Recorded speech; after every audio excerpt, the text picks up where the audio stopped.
Hey everyone, and welcome to my Dausegne, the Fallen Oracle raid guide on normal and heroic difficulty. By the way, I have no idea if that's how you pronounce her name. But anyways, the first ability that tanks have to worry about is called Infused Strike. This will apply a debuff that inflicts damage every second for 20 seconds. The more stacks the tanks have, the more damage they will take. When the debuff expires, it will damage everyone based on how many stacks the tanks had, so you don't want to go too crazy. And yeah, this is pretty much your typical tank swap mechanic.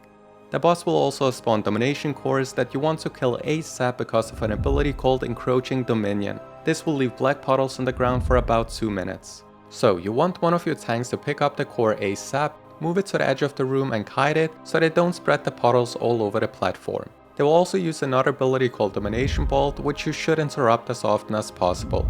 There's also a big frontal that will cover a significant portion of the platform that you just need to avoid.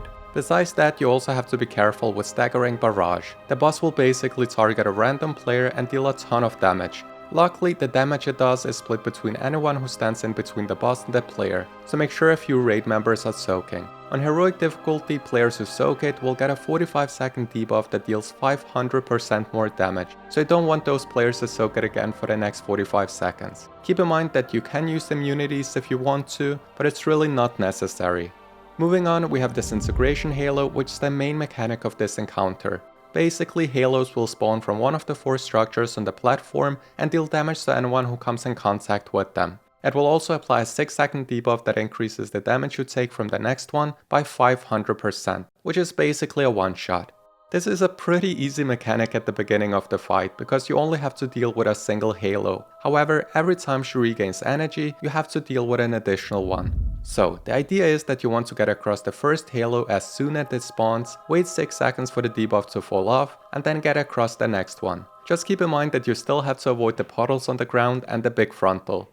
If you happen to play as a mage, you can just blink across the halos without getting the debuff, so if your class has something similar, make sure to use it. At 0% mana, the boss will teleport, shield herself and regain energy.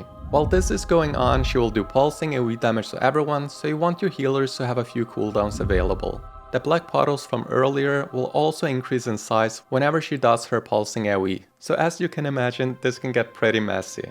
Now, the most important thing is to nuke the shield ASAP, because it will A, stop the pulsing AoE, and B, it will deal 1% of her health every second for 10 seconds.